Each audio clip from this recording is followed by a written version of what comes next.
आज हम कक्षा 10 के वैदिक गणित के कुछ क्वेश्चन बताएंगे जो एक एक नंबर के आते हैं कक्षा 10 राजस्थान बोर्ड में। सबसे पहला सवाल है, सूत्र एक की न्यून पूर्वण विधि से गुणा करना। एक की न्यून पूर्वण विधि से हमें गुणा करना है, तो एक की न्यून पूर्वण विधि कहाँ लगती है? जब गुणा हमें करना है तो जो एक तरफ की जो संख्या है उसमें अंक 9 के अलावा कोई भी नहीं होना चाहिए, सिर्फ 9 9 से ही बन सकती है। जैसे ये वाला सवाल देखो 9 9 9, तो इसमें सिर्फ और सिर्फ 9 अंक ही हो सकते हैं। उन्हीं संख्याओं को हम एक न्यून पूर्वण विधि द्वारा हम गुणा कर सकते हैं। तो देखिए कैसे करना। एक न्यून का मतलब क्या होता है? एक न्यून का मतलब होता है एक कम करना। एक कम कैसे करेंगे, ध्यान देना। ये दोनों संख्या है 49 और 99, ध्यान देना। आपको ऐसे लिखना, इन दोनों संख्याओं को यहाँ लिखना है ऐसे कैसे, और यहाँ बीच में श्रेष्ठ आ जाएगा। ध्यान देना, एक न्यून है ना, तो एक कम करेंगे तो 49 में से एक कम कर दिया। अब 49 में से एक कम किया तो कितना है ये? इसका मान कितना है? 48। 49 में से कम किया तो 48। अब ये वाला 48 माइनस इधर कर लिख देंगे। अब देखो 49 में से एक जाएगा 48, ये 99 और 48, ये तो 48 हो गया, और ये ऐसा कैसा हमने यहाँ लिख दिया। अब इन दोनों को एक साथ लिख देंगे। इन दोनों को जैसे एक साथ लिखा 48 99, देखो इन दोनों को हमने एक साथ लिख दिया, और ये -48 बराबर। देखिए अब इसको माइनस करेंगे, 9 में से 8 जाएगा, 1 बचेगा, 9 में से 4 जाएगा, 5 बचेगा, और 48 का 48 ये आपका आंसर होगा। यदि 49 को 99 से गुणा करेंगे तो आपका आंसर हो जाएगा 4851। अब ये वाला क्वेश्चन देखो, सेम सवाल है 152 9999। देखो एक न्यून पूर्वण विधि है तो पहले वाले में से कम करना है। तो देखो एक कम किया तो 152 में से कम करेंगे, कितना बचेगा? 151। तो यहाँ लिख देंगे हम 151। देखो 49 में से कम किया 48, तो यहाँ लिख दिया हमने 48। 152 में से कम किया तो 151 बचेगा, वो हमने यहाँ लिख दिया। 152 में से एक जाएगा तो यहाँ बचेगा 151। अब यहाँ ऐसा कैसे लिखो? -151। अब इनको एक साथ मिला के लिख दो, 1 5 1 9 9 9 और 9 और -151। अब माइनस करेंगे, 9 में से 1 जाएगा 8 बचेगा, 9 में से 5 जाएगा 4 बचेगा, 9 में से 1 जाएगा 8 बचेगा, और ये 9 का 9, 1 का 1, 5 का 5 और 1 का 1, ये आपका आंसर है। ये वाला सवाल देखो 354 और 99। देखो पहले वाले में से कम करना है। देखो जैसे हमने यहाँ से एक कम किया, 354 में से एक जाएगा तो कितना बचेगा? 353 बच जाएगा। तो 353 हमें यहाँ लिखना है, 353 यहाँ बचेगा। देखो ये 353 बचेगा, और इस देखो इसका तो 353 आ चुका। अब ये 99 लिख देंगे यहाँ पर। माइनस कितना है? 353।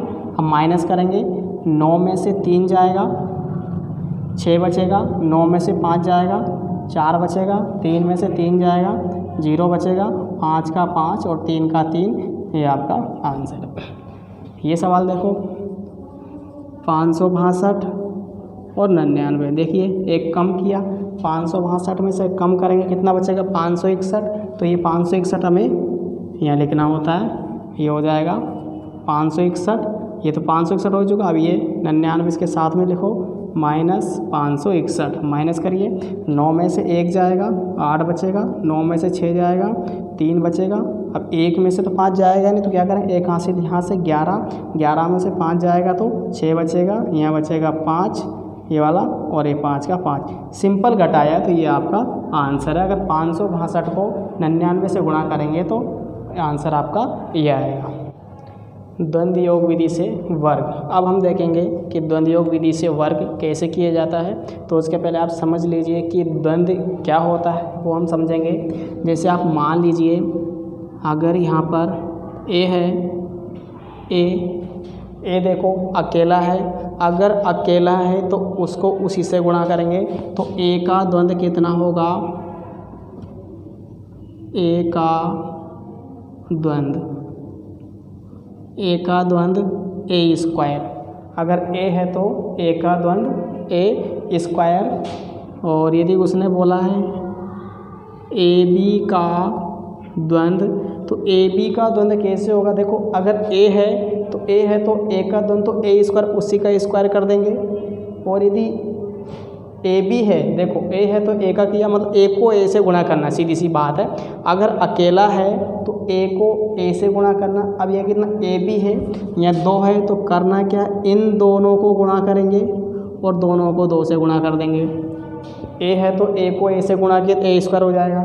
अगर यह 2 है तो इन दोनों को गुणा करेंगे और दोनों को गुणा करके आगे 2 से गुणा कर देंगे।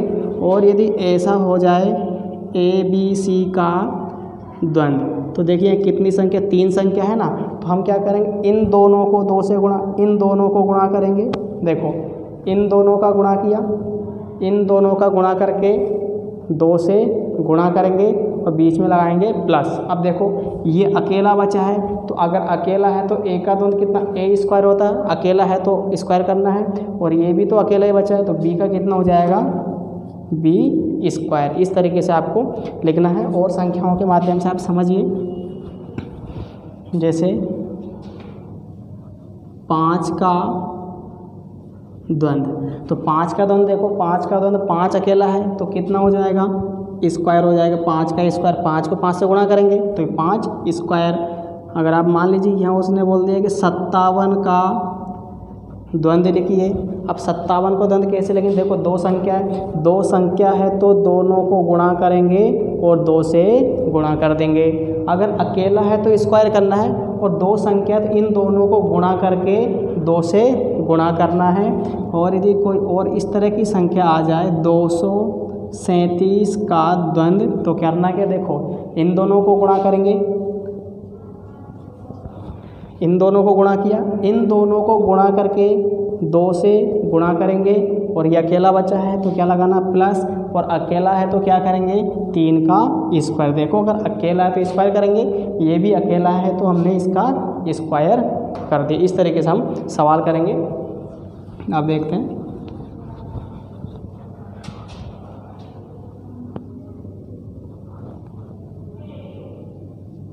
सैंतालीस का वर्ग ज्ञात कीजिए। द्वंद्व योग विधि से 47 का वर्ग हमें ज्ञात करना है, तो कैसे करेंगे ये हल, ध्यान देना। आपको यहाँ लिखना है सबसे पहले इम्पोर्टेंट, जैसे हम ऊर्ध्वक त्रियक विधि में लिखते हैं वैसे हमें ये लिखना है। देखो ये 47 है तो यहाँ लिखेंगे, देखो सबसे पहले 4 का द्वंद्व, देखो सबसे पहले 4 का द्वंद्व लिखेंगे, फिर 4 के बाद में 47 का द्वंद्व लिखेंगे। देखो 4 का लिखा, फिर एक संख्या बढ़ा दो 47 का, पूरा लिखने के बाद में उधर से एक छोड़ते जाएंगे तो अब क्या हो जाएगा, 7 का द्वंद्व। जैसे हम ऊर्ध्वक त्रियक विधि में जोड़े बनाते हैं इस तरह के, जैसे मान लो 156, तो सबसे पहले क्या लिखेंगे, 1 लिखेंगे, फिर 1 के बाद में 1 लिख लिया, 1 के बाद में 15 लिखेंगे, फिर 15 हो गए, फिर कितना लिखेंगे, 156 लिखेंगे। पूरा होने के बाद में 1 छोड़ते जाएंगे, इधर से छोड़ दो, पूरा हो गया ना, तो यहाँ से देखो कितना लिखेंगे 56, फिर एक और छोड़ेंगे तो कितना लिखेंगे 6। इस तरह के आपको आगे बढ़ना है। तो इसमें हमने ऐसे तो लिखा है, देखो सबसे पहले 4 लिखा तो 4 का द्वंद्व, फिर किसका, फिर 47 का द्वंद्व। पूरा होने के बाद में इधर से एक अंक छोड़ दिए, यहाँ से देखो एक ही बात है, ये तो ये छोड़ा कितना, 7 का द्वंद्व। तो अब देखिए यह कैसे करेंगे, 4 का द्वंद्व अकेला है ना, तो अकेला है तो 4 का द्वंद्व 4 स्क्वायर। अब देखो 47 का द्वंद्व, तो कितनी संख्या, 2 संख्या है, तो दोनों संख्याओं को गुणा करेंगे और इनको 2 से गुणा कर देंगे। अब देखो यहाँ अकेला है 7 का द्वंद्व, तो अकेला है तो स्क्वायर आ जाएगा। देखो कितना है, 4 का स्क्वायर कितना, 4 चौक 16, ये कितना हो जाएगा, 7 चौक 28, 28 दूनी 56, और ये 7 सत्ते 49। यहाँ तक कर लिया। अब इनको कुछ हम इस तरीके से लिखेंगे, ये इसका इकाई अंक, ये इसका इकाई अंक, ये इसका इकाई अंक, और ये इसका इकाई अंकों को लिखेंगे। देखो 9, 8 और 6, इन सब के हमने इकाई अंक लिख लिया, 9, 8, 6, 9, 8, 6 इकाई अंक लिखा। अब देखो ये कितना है 49, तो देखो ये 49, ये कितना 28, तो देखिए ये 28, ये कितना है 16, तो देखो ये 16। अब क्या करना, सिंपल जोड़ना है, ये 9 8 और 4 12, 12 के 2 हासिल का 1, 6 2 8 और 1 हासिल का 9 और 1 का 1। तो ये है आपका आंसर। यदि हम 47 का वर्ग करेंगे तो ये आपका आंसर आएगा। चलिए दूसरा क्वेश्चन देखो।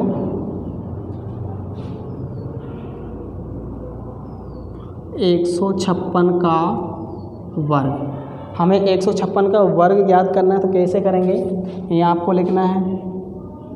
देखो 1 का द्वंद्व, सबसे पहले 1 का द्वंद्व, फिर कितना 15 का द्वंद्व, 15 का द्वंद्व।